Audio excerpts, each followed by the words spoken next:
ఇక ఇప్పుడు మన mega power star Ram Charan మాట్లాడతారు.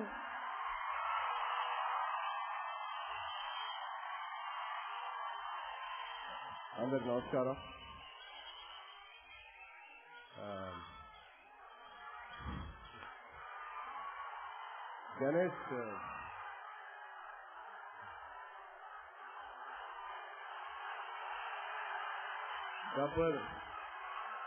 గణేష్ జర్నీ గబ్బర్ సింగ్ తో మొదలైంది. యాక్చువల్గా చెప్పాలంటే అంత తొందరగా ఇంత తక్కువ సంవత్సరంలో ఎన్నో హిట్లు ఇచ్చుకుంటూ వచ్చాడు. అదృష్టం తన సైడ్ ఉందా లేకపోతే తన కష్టమా లేకపోతే ఏంటో తెలియదు, కానీ ద బెస్ట్ ప్రాజెక్ట్స్ ఈ మధ్య కాలంలో ఏ ప్రొడ్యూసర్ చేయలేదు. అలాంటి ప్రాజెక్ట్స్ చేశాడు. బన్నీ, పూరి ఈ రెండు కాంబినేషన్ గురించి మారితే ఒకటే మాట ఉంటుంది, క్రేజీ అనే ఒక వర్డ్ నాకు వినిపిస్తా ఉంటది. బన్నీ ఒక క్రేజీ యాక్టర్, ఒక క్రేజీ డాన్సర్, ఒక క్రేజీ పర్ఫార్మర్, ఒక క్రేజీ బ్రదర్. అండ్ పూరి గారి గురించి తెలిసింది, ఆయన ఒక డిఫరెంట్ స్టైల్, ఆయన ఒక ఇంకో టైప్ ఆఫ్ క్రేజీ డైరెక్టర్. ఇంత క్రేజీనెస్ లో దేవిశ్రీ ప్రసాద్ అనే ఇంకో క్రేజీ మ్యూజిక్ డైరెక్టర్ యాడ్ అయితే ఎలా ఉంటుందో మనం ఇప్పుడే చూసాం.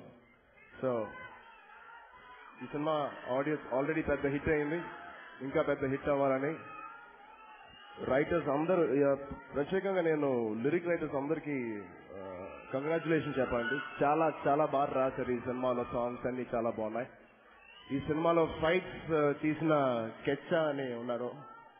కెచ్చా ఈ సినిమాలో ఫైట్స్ అన్ని తీసింది కెచ్చా.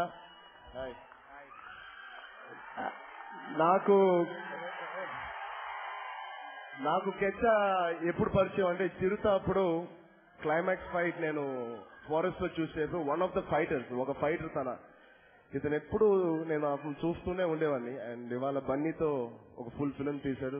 చాలా చాలా బాగున్నాయి. సో అందరు చెప్పుకుంటూ మీ ఇక్కడ వచ్చిన మీడియాకి, మెగా అభిమానులకి, మీ అందరికీ థ్యాంక్స్ చెప్పుకుంటున్నాను. Thank you. క్షమించాలి దేవిశ్రీ ప్రసాద్ గారు, దేవి గారి గురించి నేను ఎంత చెప్పినా తక్కువే. గబ్బర్ సింగ్ ఆడియో కోసం ఆయన దగ్గరికి వెళ్ళినప్పుడు దేవి గారు నాకు మంచి ఆడియో ఇవ్వండి అన్నారు. మీ కెరీర్ బెస్ట్ ఆడియో ఇస్తుంటే రోజు ఆయన హింస పెట్టేవాడు దేవి గారు అని. ఈ సినిమా కమిటీ రోజు మీరు నాకు డైలీ ఫోన్ చేస్తూ మీకు నంబర్ 1 ఆడియో ఇస్తాను చెప్పారు, ఎందుకంటే నా టార్చర్ ఒత్తుకోలేక.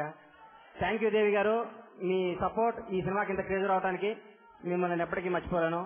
అలాగే మా టీవీ వారికి, నా ఫ్రెండ్స్ కళ్యాణ్, మా కో రైటర్స్ కళ్యాణ్ వర్మ అండ్ మా రవికి నా హృదయపూర్వక ధన్యవాదాలు. Thank you. ఇక